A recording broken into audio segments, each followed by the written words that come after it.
आवाज जनता की। नमस्कार, आप देख रहे हैं न्यूज पीआर और मैं हूं नेहा। बिहार की राजनीति में इन दिनों एक खामोशी सबसे ज्यादा चर्चा में है। करीब आधे घंटे का भाषण, विकास की लंबी बात, विपक्ष पर तीखा हमला, लेकिन एक ऐसा मुद्दा जिस पर पूरे बिहार की नजर थी, उस पर मुख्यमंत्री नीतीश कुमार पूरी तरह मौन रहे।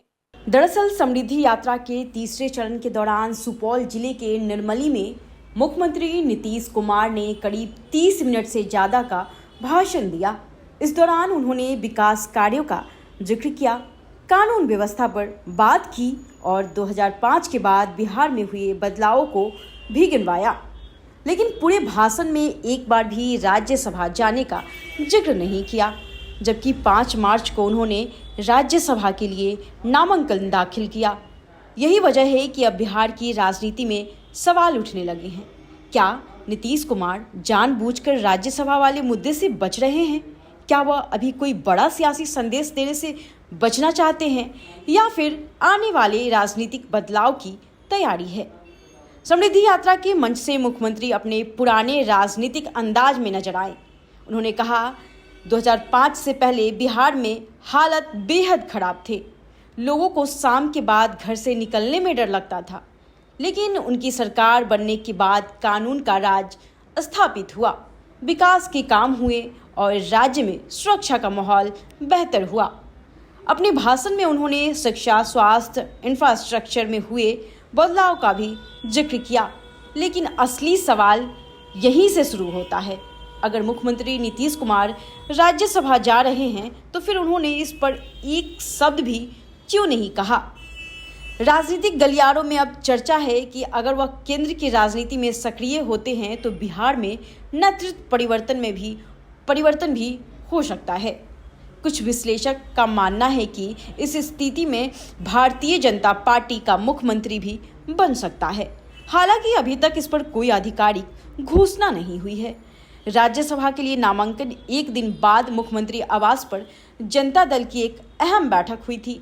इस बैठक में नीतीश कुमार ने नेताओं से कहा था वो राज्यसभा जा रहे हैं, लेकिन किसी को परेशान होने की जरूरत नहीं है।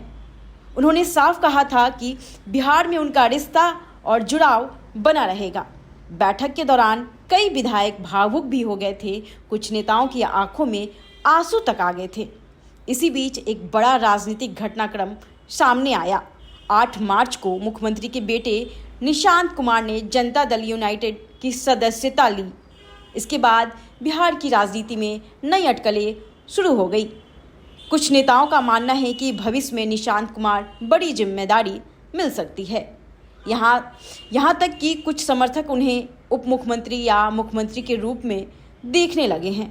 राजनीतिक विश्लेषकों का मानना है कि मुख्यमंत्री की यह चुप्पी रणनीति भी हो सकती है।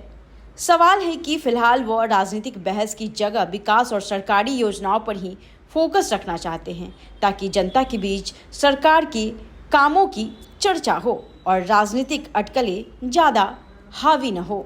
सवाल उठ रहा है, क्या यह सिर्फ चुप्पी है या किसी बड़े सियासी गेम प्लान का हिस्सा? क्या नीतीश कुमार सच में राष्ट्रीय राजनीति में बड़ी भूमिका निभाने जा रहे हैं?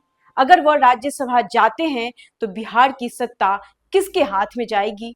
और क्या भविष्य में निशांत कुमार को बिहार की राजनीति में बड़ी जिम्मेदारी मिल सकती है? इन सभी सवालों के जवाब आने वाले दिनों में सामने आएंगे। लेकिन फिलहाल समृद्धि यात्रा के मंच पर मुख्यमंत्री की चुप्पी ने बिहार की राजनीति को और भी गरमा दिया है। फिलहाल के लिए इतना ही। बिहार की राजनीति से जुड़ी हर बड़ी खबर के लिए देखते रहिए न्यूज पीआर।